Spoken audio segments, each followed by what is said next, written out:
Oh, peace, peace. Welcome to another episode of We Charge Colonialism, the Pan-African Book Club. I am Akimbo Ajore, here live in the rec, your co-host here with, hey brother, you want to introduce yourself, man? Frank Maubad, host for the Revolutionary Repatriation Educational Lecture Series every Sunday at 1 p.m. All right, every Sunday at 1 p.m. How was last week, man? Last week was great. Did we have last week? Yeah. We were on? Or was that 2 weeks ago? No, Yeah, you yeah. Last week, no, we wasn't on. okay. All right. Time flying. Yeah. Oh, we're gonna be Hey, on tomorrow. Anyway, we're gonna be on tomorrow. So, no doubt. um, You did Trump. You was talking about Trump, right? That wasn't last week. yeah, I can't. I have it. Man, Fred, come on, man. Yeah. All right, but tomorrow, Hey, live and listen, direct listen. at one. Tomorrow, I'm not continuing, but tomorrow. I know we spoke about Trump, the anti-Trump rally, the hands off. That was 2 weeks ago. The hands off. Okay, I know, yeah, hands off, right? So okay. tomorrow we're gonna be doing the part two of that, Mm-hmm. because again we told our people, we told African people or Black people not to march, not to go there, right? So now we have to come and do the part two, the reason why we says you shouldn't go there, and so that you can see for yourself what we told you exactly it was about it. We told you it was not about what we fixed in society. It was never about it, and it's never going to be about it. So tomorrow we are here to show you that, to prove to you it was never about it. And Okay. yeah. And then we're gonna be looking at the interview, or not the interview, but the uh, the African commander, Langley, and the Eurocon commander, another commander in Europe. So they had a hearing at Congress. I think it was this week or last week or something. Yeah, either this week. So there are things that said in that a hearing that we need to bring to our attention, because as they are discussing what they are planning, we also have to bring it to light to let them know that we are aware and we are waiting for you guys. Um, yeah, Okay. so those are the things we're going to be talking about tomorrow. All right. So you hear that right here on We Charge Colonialism. And make sure you subscribe to the channel if this is your first time with us. We've been doing this for like 3 or 4 years now, man. So if this is your first time with us, make sure you subscribe, like and share as well. If you're tapping in, whether you're tapping in now or later, like and share so we can get other people to join our program, man. Because we got a lot cooking. We got a lot already posted. We've done a lot over the years, but we got a lot more to come. Uh, whether it's on here, the media platform, or on the ground, we're always working, and we appreciate all of the support that you guys have been giving over the years. So, And with that, oh, go ahead, Cameron. yeah, sorry, Nkrumah. And one thing that I noticed, again, I noticed that our videos are being suppressed. Oh yeah, of course. And of course, you know what That we come do with the here. territory. Yeah, it's something they don't like. So our videos are being suppressed, right? Yeah, Because I mean, we with the subscriber we have, we need to have more view. But again, like I said, our video have been suppressed. So one of the things, yeah. one of the reasons, or some of the reasons that we can be able to work on to make sure our videos are trending or are going in, right? For each time you come in, we apologize, or we beg you, try to hit the like button, and then try to share those things, the love button, hit it, because we ourselves have to work hard to make these information go. The fact that it is being suppressed, it means it's in our interest and it's against the oppressor interest. So they'll try to oppress it for it not to Mm. get to our people, for our people to be aware of these things that we are discussing here. Yeah, and like when on these platforms, on these channels, because we are using the colonizers platform, right? There's certain things that we can't can't say. We can say it, but it's going to draw one of them flag, whatever, they're going to flag the video. We get emails all the time about things that we discuss here, and it's all good. Like, they can flag. We haven't necessarily been shut down yet, but we've been flagged and we've been told this video can't be monetized. The crazy thing, like, that don't really affect us because we don't do this for the money. So it's all good. Like, we haven't got paid to do this since we've been doing it. People have supported us though, so appreciate those people who do donate and support what we're doing.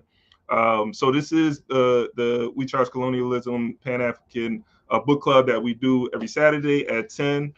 Well, some Saturdays we skip, but for the most part, we're here on Saturday.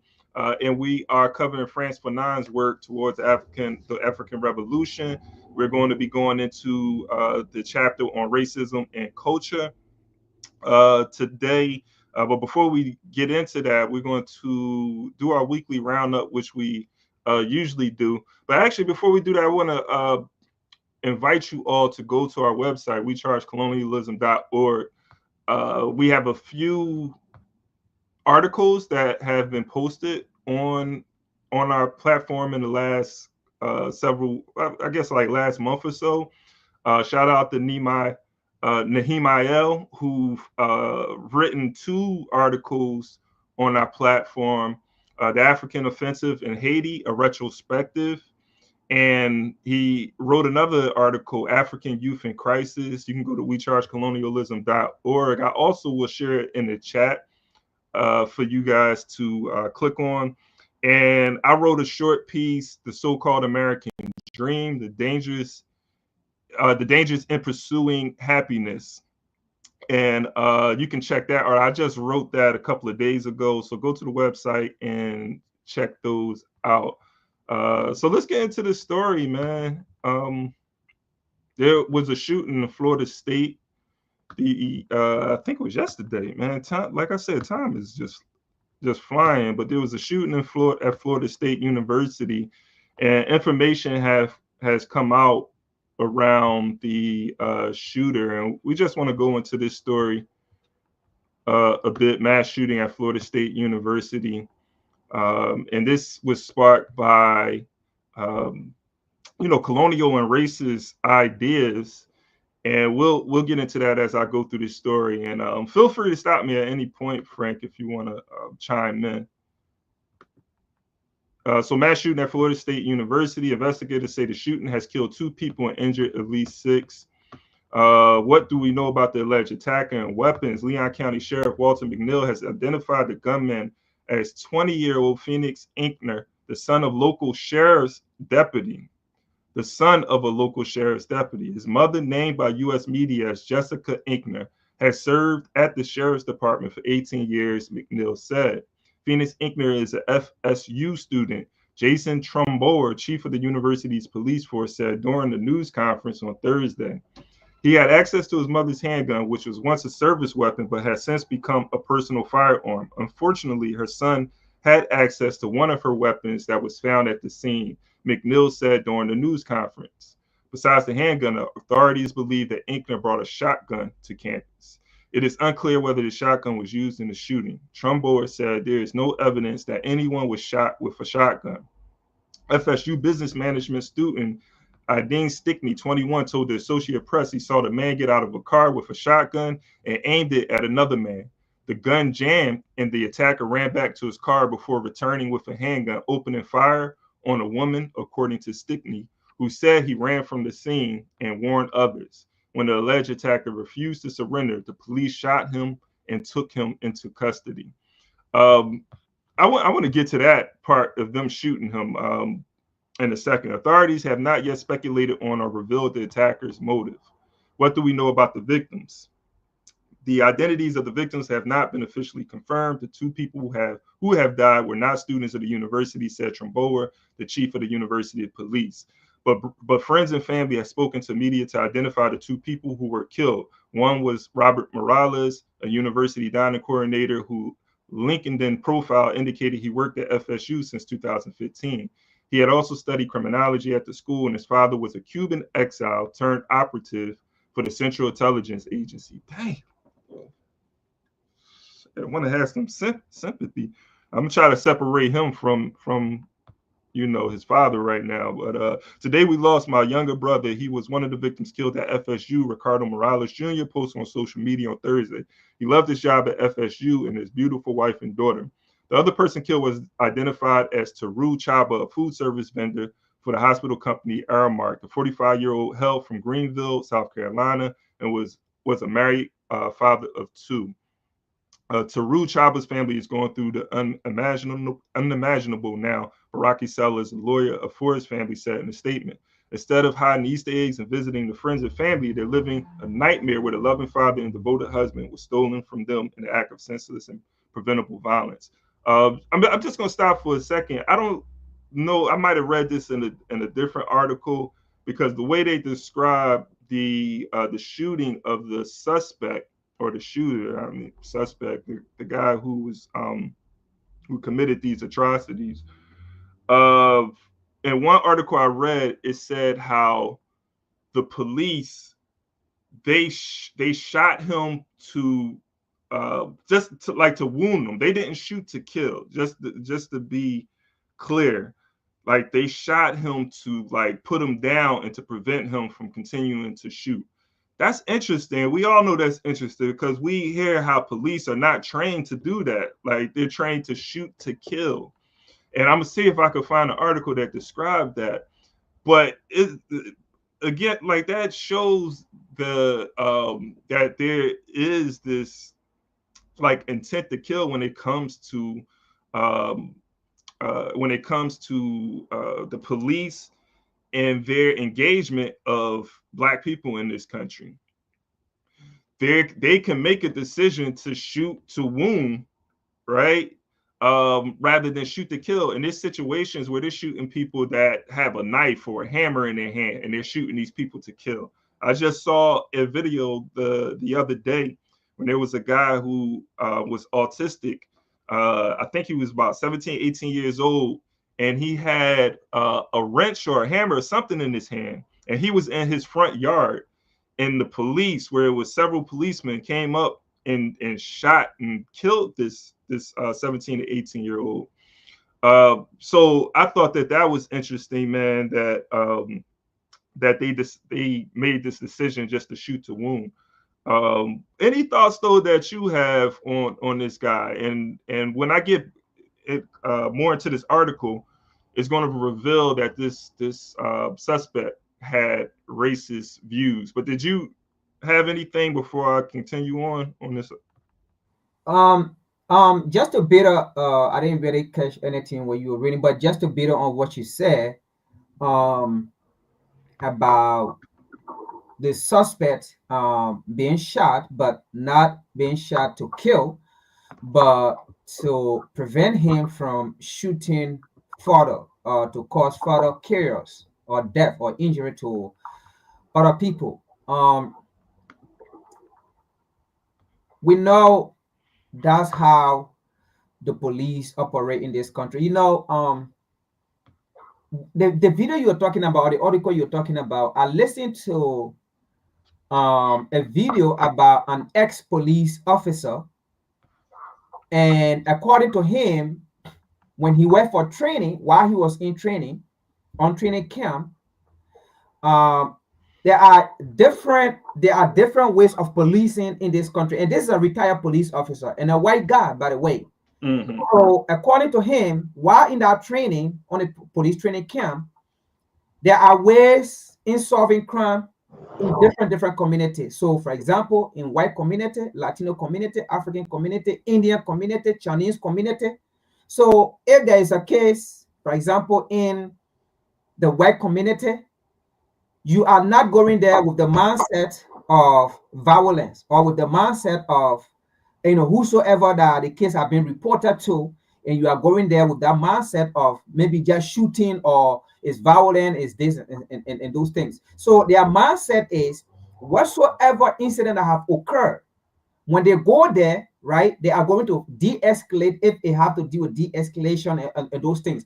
If they have to deal with or catching or holding the perpetrator or the alleged, do not kill the person. And this is why these are the things he was saying. You are not there to kill the person. You are there to make sure the person is alive and turn the person over to the authority or to the court for proper judgment. And the same thing goes to the Chinese. The Chinese community also fall in line with the white community. The Indian community also fall in line with the white community. And then when he came to the Hispanic community and the Black community, the Hispanic community and the Black community have similar way of solving crime. So when they are going in the Hispanic or the Black community as a police officer, they are not going there to be harmed. The police officers are not going to be harmed. So the police officers are going actually to protect themselves. But unlike the Indian, the white, the Chinese, and the other community, they are going there to be harmed because they are going to save. They are going to fight crime and those things. But the Hispanic and the Black community, they are not going there to solve crime. You see? So, I mean, he said these things, and I was like, this was taught when you went to the police academy or when you went for training, and these are the things that were taught. And that there's a reason why, and he said in our video, as I listened to him, this is the reason why you can't hear about crime issue in Chinese community like that, or Indian community like that, white community like that. It's not like it don't happen, it happened there, but the way in which they cover the story is different from how they cover the story in a Black and Latino community. And this is the same thing that we're going to be talking about tomorrow as it relates to the anti-Trump rally that they have, they say hands off. Let me just throw this in before we can get into tomorrow's discussion. Did you notice whenever there's a Black protest or Black Latino protest or march, do you notice that you're going to find journalists all around, and journalists will be interviewing those people who will be protesting, asking them, what are you protesting for? What is the reason you are protesting for? But unlike the anti-Trump rally, you never saw journalists asking people, because you know what? If journalists go there and start asking people, people are going to get different opinion or opposing view as to why they are there, because their hands off, it was never explained. They just say hands off. Hands off was never explained. So there was no police or even there, like how when you have Latino or Black people protesting or marching, you're going to find police there intimidating these people just so that it can create more chaos. And then the public look at the Black and Latino as the most violent people that, oh, you went to march, you went to show your grievances, but you start looting, you start stealing, or you start doing this. But meanwhile, the police are the people who are planted there to escalate these problems instead of then safeguarding that how they did it to the anti-Trump. There was no police officer. I mean, nobody got shot, nobody got wounded, nobody got tear gas and all of those things. And these white folks were there protesting, saying all kind of things. No journalists to interview them to create. I mean, you should understand. So that is why, like the podcast that we did earlier with the hands off anti-Trump or hands off, we said in that video, this is not about you. You are not anti-Trump. What we are anti is the system. Donald Trump is not a system. Now the system need to fight, because the hands of anti-Trump. When I watched that march, right, there was nothing discussed about reparation. There was nothing discussed about police brutality. There was nothing discussed about the prison system, the injustices. There was nothing discussed about these things. All that was discussed. Look, we're going to talk about it tomorrow. Because I mean, it was disgusting, as I would put it. It was very disgusting. Yeah, I mean, but that's a good point that you're making in regards to what we're anti, right? And it's not just individuals. It's not just a particular organization, institution, because I always state that when we have these sort of discussions around policing and the police, And the police are an easy target, right? Because they're like on the front line, and we don't really see uh, the terrorism or the brutality, the oppression that is coming from a lot of these other institutions. The way, or at least are able to point to a particular person or thing. The way that we can police brutality, right, is egregious. It's caught on camera, right? But we don't see how these people on Wall Street are stealing millions of dollars, right? And how they are using their resources, how the wealthy are using their resources, right, to steal from, or their position and power to steal from the masses, to steal from our communities, right? We don't, and it doesn't hit the same way as seeing someone with their knee on a person's neck. But it's just as vicious though. People are losing their lives because of this economic relationship that we have every day. We have thousands of people who are dying, who are losing their homes, who are dying because they don't have access to resources. But this goes back to what Kwame Ture was talking about, and Black Power, when he talked about individual racism versus institutional racism. But I'm gonna get back to this, and then we're gonna shift. We'll just spend a couple more minutes on this. But I thought that was one important point of this story, is how the police responded, and how they engaged this shooter who shot 8 people, wounded 6. So you have six victims who are going to recover, but murders 2 people, right? And was armed, and they shot to wound him so that they can take him in alive. And if that person was of the African persuasion, I don't think he survives that. you know. So just going into U.S. President Donald Trump said he had been briefed on the incident at FSU while speaking to reporters at the Oval Office. It's a horrible thing. It's horrible that things like this take place, he said. However, he did suggest he will not back new legislation on guns. The gun doesn't do the shooting, the people do, said Trump.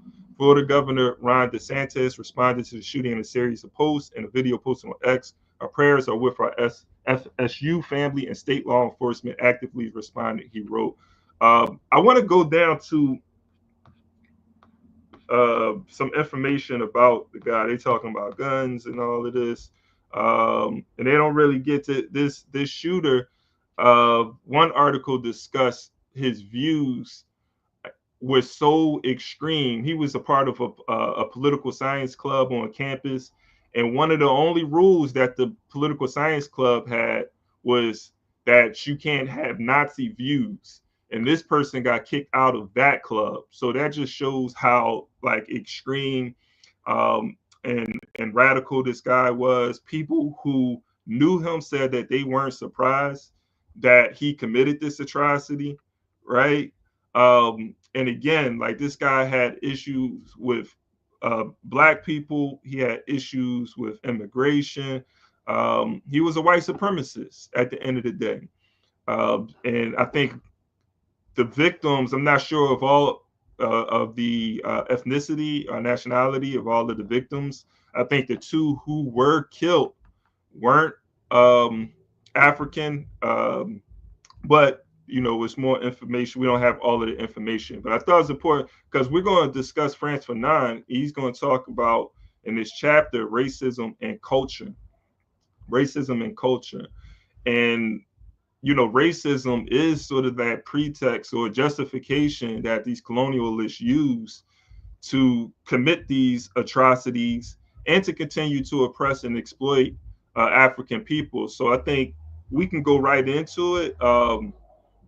And let Fanon do the talking. But before we do that, I just want to encourage everybody. First of all, thanks for tapping in. But I want to encourage everybody to subscribe if this is your first time with us, and like and share this podcast. So let's do this. I'm going to put the link to the book in the chat for folks who want to follow along, and also to have the text in your possession. boom, here we go.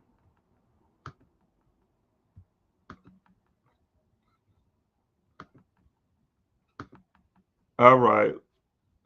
So let's get into it. This is racism and culture. Uh, if you're following along in the text, just so you know, page 43 in the PDF. So the unilaterally decreed normative value of certain cultures deserve our careful attention. One of the paradoxes immediately encountered is the rebound of egocentric or sociocentric definitions. It is first affirmed the existence of human groups having no culture, then of a hierarchy of cultures, and finally the concept of cultural relativity.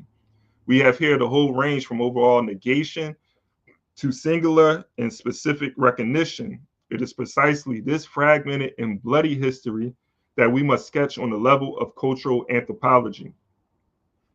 There are, we may say, certain constellations of institutions established by particular men in the framework of precise geographical areas, which at a given moment have undergone a direct and sudden assault of different cultural patterns. The technical, generally advanced development of the social group that has thus appeared enables it to set up an organized domination.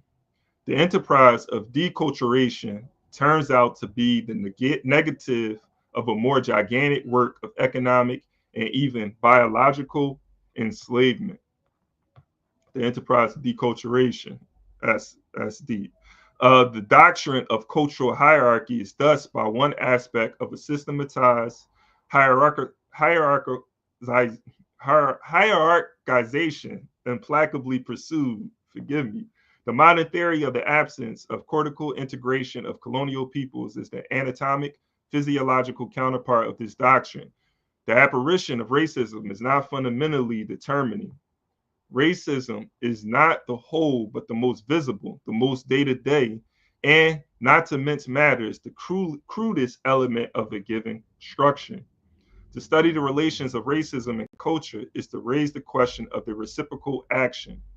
If culture is the combination of motor and mental behavior patterns arising from the encounter of man with nature and with his fellow man, it can be said that racism is indeed a cultural element. There are thus cultures with racism and cultures without racism. This precise cultural element, however, has not become incensed. Racism has not managed to harden. It has had to renew itself, to adapt itself, to change its appearance. It has had to undergo the fate of the cultural whole that informed it. The vulgar, primitive, oversimple racism purported to find in biology, the scriptures having proved insufficient, the material basis of the doctrine. It would be tedious to recall the effort then undertaken, the comparative form of the skulls, the quantity and the configuration of the folds of the brain, the characteristics of the cell layers of the cortex, the dimensions of the vertebrae, and the microscopic appearance of the epiderm, etc. Intellectual and emotional primitivism appeared as a banal consequence, a recognition of existence. Such affirmations, crude and massive, give way to a more refined argument. Here and there, however, an occasional relapse is to be noted. Thus, the emotional instability of the Negro, the subcryptical integration of the Arab, the quasi-generic culpability of the Jew are data that one comes upon among few contemporary writers. The monograph by J. Carruthers, for example, sponsored by the World Health Organization, invoked scientific arguments in support of a physiological lobotomy of the African Negro. Real quick before we move on, there's a few important points, but I wanted to go back to the section when it talks about racism. I can't remember exactly where it was, but this point right here, racism is not the whole, but the most visible, the most day to day, and not to mince matters, the cruelest element of a given structure. And I think that's important because, even going to what we have called our organization, or what we named our organization, we charge colonialism, right? And it's not we charge racism.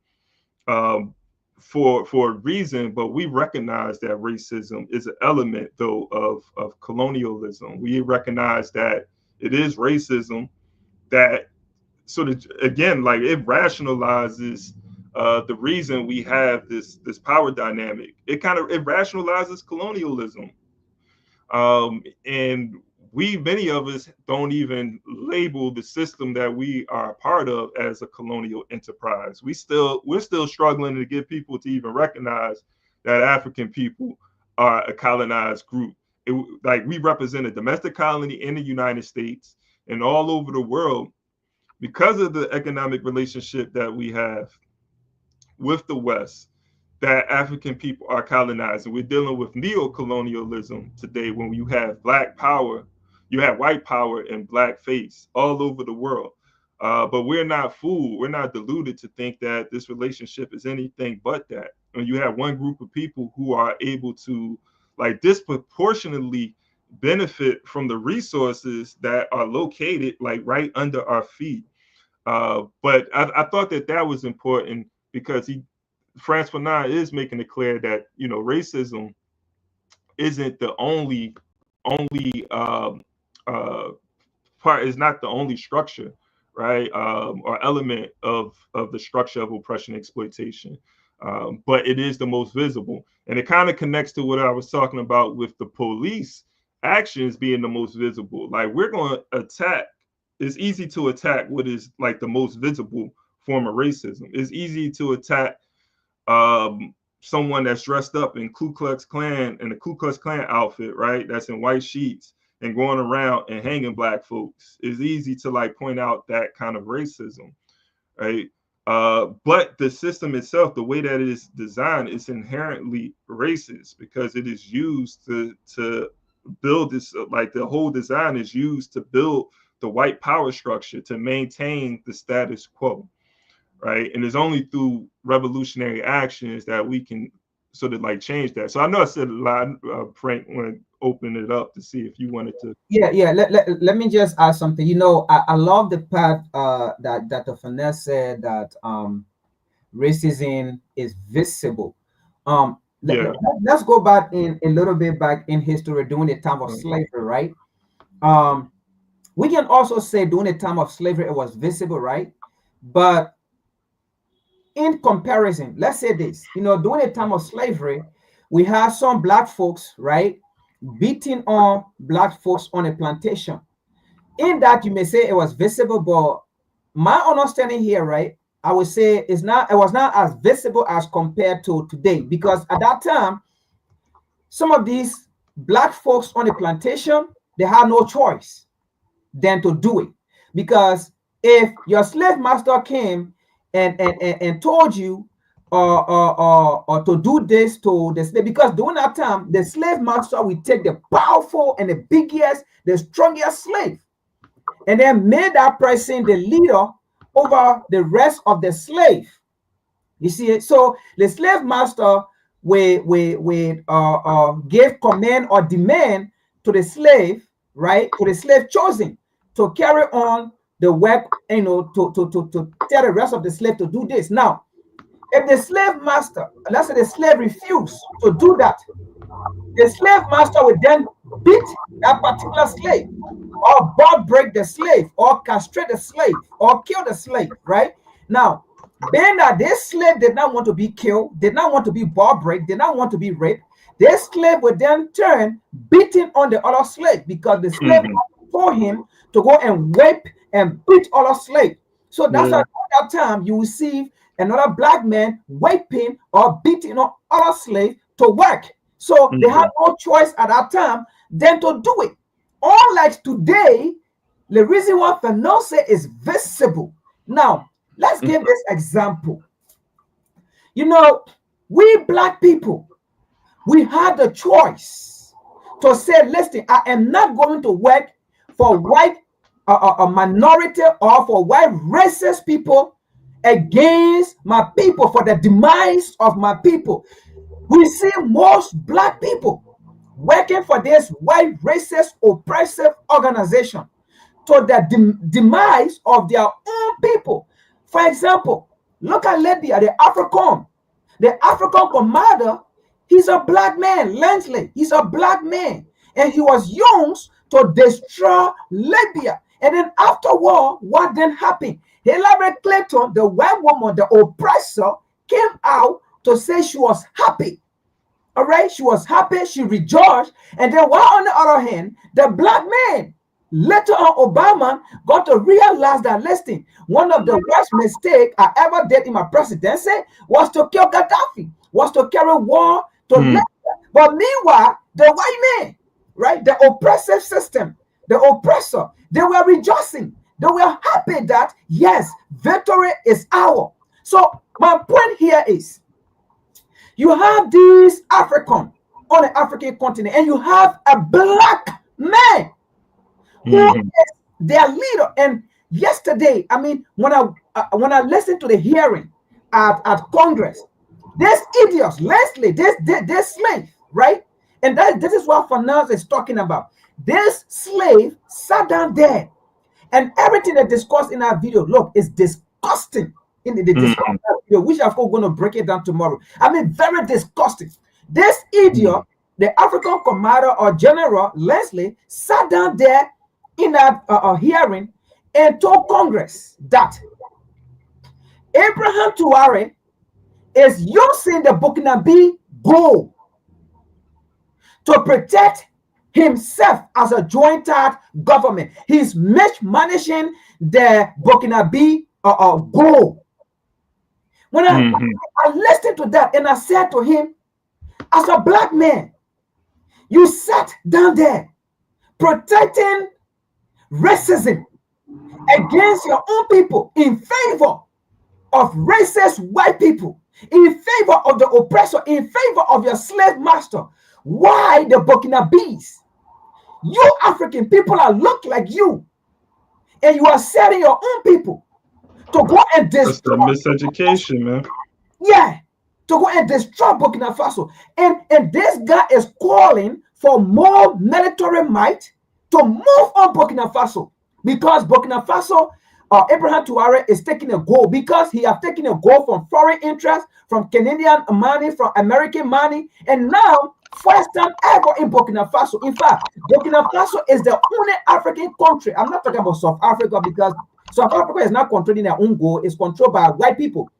Burkina Faso is the only African country that I know that are producing their own gold by themselves, for themselves, and for themselves. I mean, everything. And they are selling their own gold in what they want to sell it with. And America, Washington, D.C. is angry of that the black man is using, making how they call it, use of his own natural resources first time ever since 1600. Since the 1600, since the white man came to the African continent and they lied to us, we welcome them and they betray us. Since the 1600, after Mensa Musa and all of those people, because we were producing gold. But after Mensa Musa and since the 1600, Africans stopped producing gold because the white man came and took advantage of all. It is a very first time in Africa, an African nation, to produce their own gold, which of course Washington D.C. does not want to see it, and they are using the black man, the slave, Leslie, to go against his own people. The race every day is talking about, that is physical, that is alive, that we are seeing. Yeah, and we see that every day, and that's why Fanon's work, I think, is important among others, right? But Fanon in particular, he is addressing the psychological impact that colonialism and racism is having. I'm going to continue on right here. The section above I thought was important too, right here, because he talks about racism taking on different forms, racism being the chameleon, right? So the racism today not looking like the racism of yesterday. And he gets into like these different forms of racism or ideas that are used to justify the position of African people in this society, and essentially in their society, one that they're creating, right? And he talks about the Bible and science, race science, being used.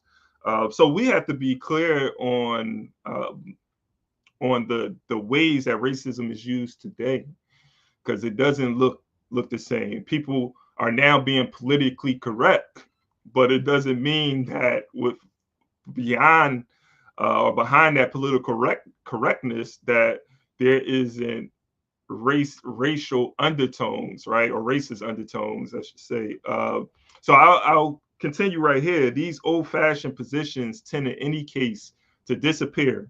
This racism that aspires to be rational, individual, genotypically and phenotypically determined, becomes transformed into cultural racism. The object of racism is no longer the individual man, but a certain form of existing. At the extreme, such terms as message and cultural style are resorted to Occidental values, oddly blend with the already famous appeal to the fight of the cross against the crescent. The morphological equation, to be sure, has not totally disappeared, but events of the past 30 years have shaken the most solidly anchored convictions, upset the checkerboard, restructured a great number of relationships. The memory of Nazism, the common wretchedness of different men, the common enslavement of extensive social groups, the apparition of European colonies, in other words, the institution of a colonial system in the very heart of Europe, the growing awareness of workers in the colonizing and racist countries, the evolution of techniques, all this has deeply modified the problem and the manner of approaching it. We must look for the consequences of this racism on the cultural level. Racism, as we have seen, is only one element of a vaster whole, that of the systematized oppression of a people, colonialism, right? That's what we get into right now. How does an oppressing people behave? Here we rediscover constants. We witness the destruction of cultural values, of ways of life. Language, dress, techniques are devalorized. How can one account for this constant? Psychologists who tend to explain everything by movements of the psyche claim to discover this behavior on a level of contact between individuals. The criticisms of an original hat, of a way of speaking, of walking, such attempts deliberately leave out of account the special character of the colonial situation. In reality, the nations that undertake a colonial war have no concern for the confrontation of cultures. War is a gigantic business, and every approach must be governed by this datum. The enslavement is, in the strictest sense of the native population, is the prime necessity. For this, its systems of reference have to be broken. Expropriations, spoliation, raids, objective murder are matched by the seeking of cultural patterns, or at least condition such sacking. The social panorama is destructured. Values are flaunted, crushed, empty. The lines of forest, having crumbled, no longer give direction. And instead of a new system of values is imposed, not proposed but affirmed, by the heavy weight of cannons and sabers. The setting up of the colonial system does not of itself bring about the death of the native culture. Historic observation reveals, on the contrary, that the aim sought is rather a continued agony than a total disappearance of the pre-existing culture. This culture, once living and open to the future, becomes closed, fixed in the colonial status, caught in the yoke of oppression. Both present and mummified, it testifies against its members. It defines them, in fact, without appeal. The cultural mummification leads to a mummification of individual thinking. The apathy so universally noted among colonial peoples is but the logical consequence of this operation. The reproach of inertia constantly directed at the native is utterly dishonest, as though it were possible for a man to evolve otherwise than within the framework of a culture that recognizes him and that he decides to assume. Thus, we witness the setting up of archaic, inert institutions functioning under the oppressor's supervision and patterned like a caricature of formerly fertile institutions. These bodies appear to embody respect for the tradition, the cultural specificities, the personality of the subjective people. This pseudo-respect, in fact, is tantamount to the most utter contempt, to the most elaborate sadism. The characteristic of a culture is to be open, permeated by spontaneous, generous, fertile lines of force. The appointment of reliable men to execute certain gestures is a deception that deceives no one. Thus, the cabal Gemas, named by the French authority, are not recognized by the natives. They are matched by another Gemma, democratically elected, and naturally the second, as a rule, dictates to the first what his conduct should be. The constantly affirmed concern with respecting the culture of the native populations accordingly does not signify taking into consideration the values borne by the culture incarnated by men. Rather, this behavior betrays a determination to objectify, to confine, to imprison, to harden. Phrases such as, I know them, that's the way they are, show this maximum objectification successfully achieved. I could think of gestures and thoughts that define these men. Exoticism is one of the forms of this simplification. It allows no cultural confrontation. There is, on the one hand, a culture in which qualities of dynamism, of growth, of depth can be recognized. As against this, we find characteristics, curiosities, things, never a structure. Thus, in the initial phase, the occupant establishes his domination, massively affirms his superiority. The social group, militarily and economically subjugated, is dehumanized in accordance with a polydimensional method.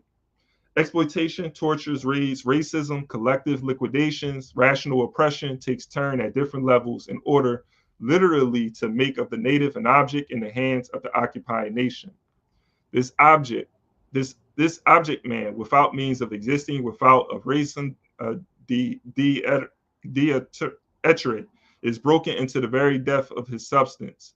The desire to live, to continue, becomes more and more indecisive, more and more phantom-like. It is the stage that the well-known guilt complex appears. In his first novels, Wright gives a very detailed description of it. Progressively, I'm just going to finish this page. Progressively, however, the evolution of the techniques of production, the industrialization, limited though it is, of the subjugated countries, the increasingly necessary existence of collaborators, impose a new attitude upon the occupant. The complexity of the means of production, the evolution of economic relations, inevitably involving the evolution of ideologies, unbalance the system. Vulgar racism in its biological form corresponds to the period of crude exploitation of man's arms and legs. The perfecting of the means of production inevitably brings about the camouflage of the techniques by which man is exploited, hence of the forms of racism.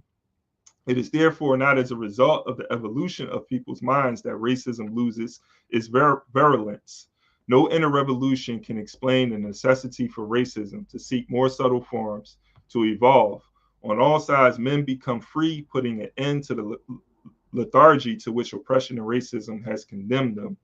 So I stopped there because I know I kind of want to keep going, but but there was a lot said there. He's going in right now. Oh,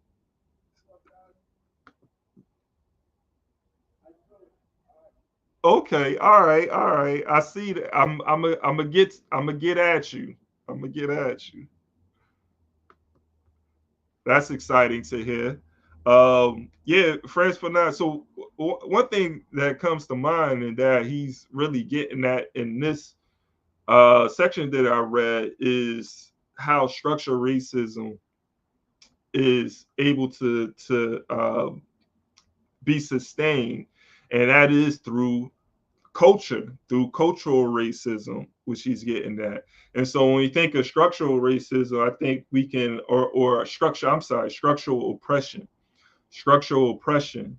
And as mentioned before, that structural oppression is colonialism, right? We're dealing with an imperialist nations when we're talking about France, when we talk about Belgium, we talk about Britain, and we're talking about the United States of America. These are imperialist nations, and they're able to thrive off of their colonial rate, off of their the colonial structure.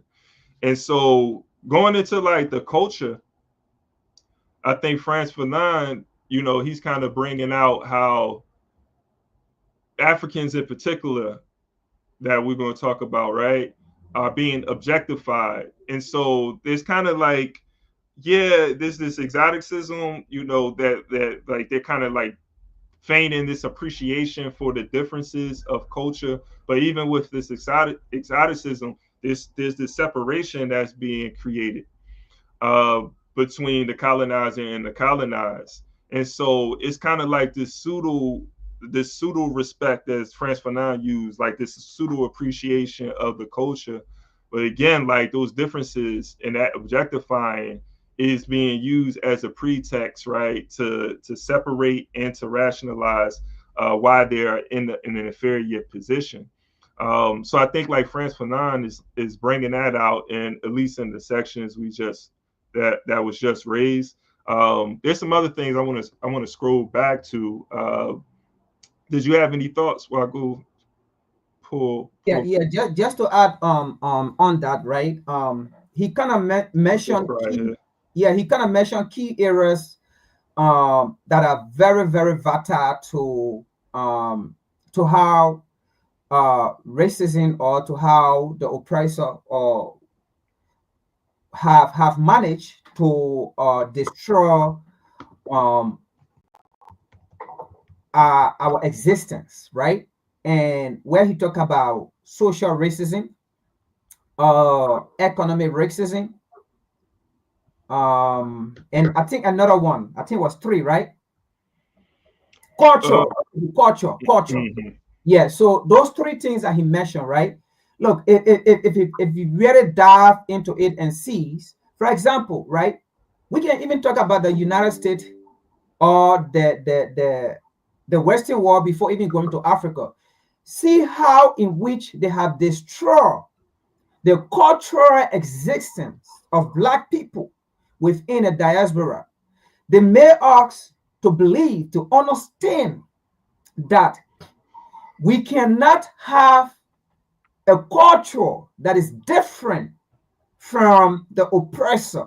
All right. And then, but like Frank, real quick, it's like you can have that culture that's different, but within the system, like there's no the colonial system, there's no room for elevation within the system. So it's like, you acting like you respect the culture, but you're not allowing us to operate as equals within the system when it's time to like do business and to be a part of the system, the singular system that we're a part of. It's like, no, you in this space, you got to act this particular way and you got to speak this particular way. So it's not, that's why sir. Exactly. No, you on point. Exactly. And that's how, that's how it goes. And then when you get to the social aspect, again as well, right? You cannot do anything outside of the capitalists or the imperialists, or agenda. Look, everything that you do, it have to be on their demand, on their agenda, how they perceive it, how they want it, and it's never going to be in any way beneficial to you as long as how they perceive it, how they want it. As long as you go with how they want it, it's never ever going to benefit your people. I mean, we see the even the entertainment war again. If you look at the entertainment, there is no way like these entertainers, they don't come out with their own creations. These entertainers come out with creation, all right, that are imposed on them. All right, and those creations that are imposed on them for them to do, because they are getting the pay, they are getting the fame, they are giving these bonuses, the promotions and things, and because they want to be financially free, right? They have to go by those cultural perspective that is being imposed on them, and as they do it, they will become the followers. And these are the things Fanon is talking about, right? These are the kind of structural racism, that he's talking about. And then even if you go back to the continent now, there are Africans who live in the diaspora. I can tell you, when these Africans go back on the African continent, boy, They don't even recognize, they don't recognize themselves as Africans. They don't even see cultural activities that they did, they perform things that they did, they perform there. When they go back, they no longer want to identify themselves with such activities. I mean, even some of their own folks, some of their own people, they don't want to identify. I can tell you, when I went to Africa, I mean, recently, right? Almost everyone, they was like, you came from the US, you look different. I mean, you're not showing off because look, I mean, I went down to my people. We all were doing the work. We went. I mean, I was in a slipper. I was in dress. I didn't even carry nothing to go and dress. So I was like, to prove what? And most of these folks that came to me, right? It was like, you different. You know, you came, you down to the culture. You doing this, you doing this, you doing that, and those things. So I began to explain to them what is the benefit of bringing a culture, an idea, right? That will destroy you and me, that will destroy the next generation, and then promote the same system that we are trying to dismantle. What will be the benefit for that? And these are the things, Fanon is talking about, that we are being destroyed, culturally, socially, economically, that we are not even aware of, because we no longer want to identify ourselves with our own existence. Yeah, no, I appreciate that. I appreciate the comments, man. We gotta get y'all guys to join us in these. Well, I guess y'all joining us now, but to come up as we cover this material. We're reaching the top of the hour. I wanted to quickly we're gonna pick back up where we left off next week. But before we move on, though, I wanted to make a couple of announcements. And this is the centennial of Fanon, so big up. It's fitting that we do read this material. And I think like maybe we covered Wretched of the Earth before. I think maybe we can go back to that as well this year at some point. But also, like, this is Malcolm X centennial in Philadelphia. If you're in the area, we're going to be having, I'll just pull this up, at the Malcolm X Park, the 10th annual Malcolm X Day Festival. And this is, again, the 100-year commemoration of Malcolm's birth. That was a heck of a year. I think the year is symbolic as well in regards to a shift that was taking place around the world, because Marcus Garvey, the incarceration of Marcus Garvey is going to take place in 1925. Now, he was convicted, I believe, in 1922 or 23, but he was out on appeal, and he would lose his appeal in the year of 1925. And so we'll see Marcus Garvey lose his appeal and be incarcerated, and then 2 years later be deported from the United States.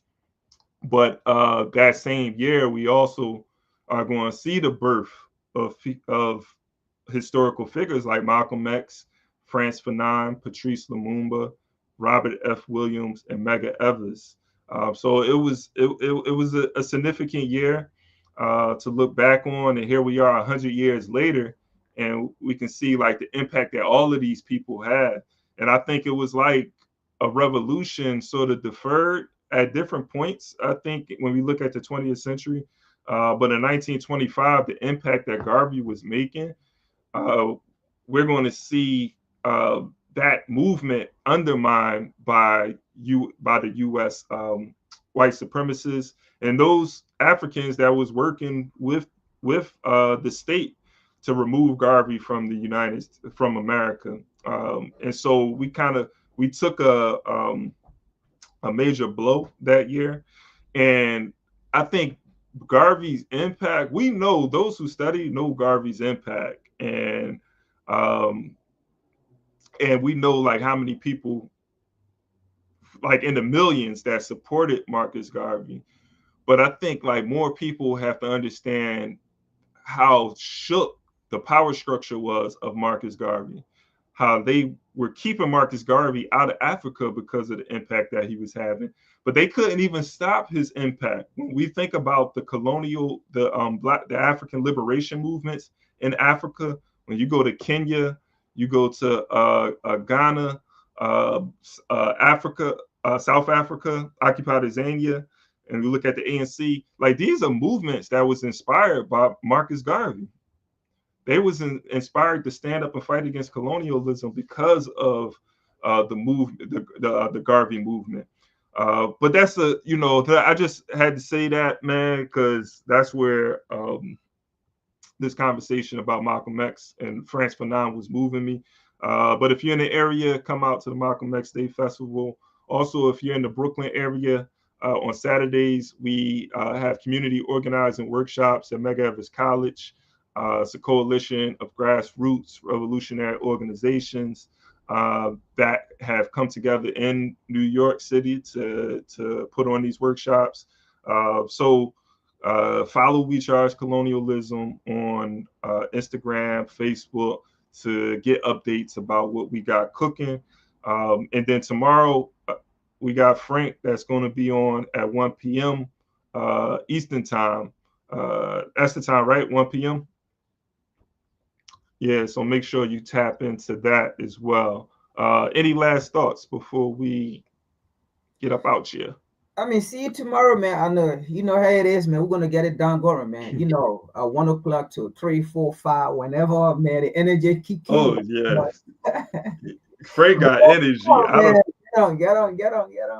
I don't know how you do it, Conrad. You got the energy, man. But when it's a lot of information, and I know you're breaking down a lot. So yeah. So definitely appreciate those. Oh, and that just reminded me. So this week I took a hiatus from the Malcolm X studies. So I'm bringing that series back this week. So tap in this week as I get back into covering Malcolm X, his philosophy, his experiences. I'm looking at different articles, speeches, and so forth. So tap in Tuesday. This week I'm going to cover Manny Marable's. No, not Manny Marable's. I'm sorry. A Dead or Rising. East Lansing. I'm going to be looking at the East Lansing Red. So that's the Malcolm X. We're going, which a lot of people don't talk about like that, is that those formative years and Malcolm's experience of living in East Lansing. What was he up to when he was in East Lansing before he moves over to the East Coast, before he goes to Boston? So we'll tap into that, man. But again, appreciate y'all. And we out of here, man. All right. Oh yeah. Damn. You missed it, but I mean, it was great though. I mean, it was great. Yeah. I mean, I wish you listened to the recording and just to catch up. Yeah. For sure. Hey, Uhuru. The white power structure, because that's all we have in America. And the white power structure today is just as much interested in perpetuating slavery as the white power structure was 100 years ago. Only now they use modern methods of doing so. And realizing that the black people in this country are waking up and becoming filled with a desire to be looked upon as men and as human beings. The white power structure, to slow down that struggle for freedom and human dignity, uses tricks. 100 years ago they could do it with chains. Today they use tricks. And one of the tricks that they've invented is this token integration, to get Negro, so-called Negro leaders to accept a few token crumbs of integration that don't solve any problem for the masses of black people in this country whatsoever, but it does make the hand-picked Negroes be satisfied to slow down the cry of the masses. And a good example of that is, as soon as the spirit of rebellion or revolution began to spread among the masses of black people in this country, and they began to take an active part, and they showed that they weren't confined to this nonviolent approach, then the government or the power structure began to sit up and take notice and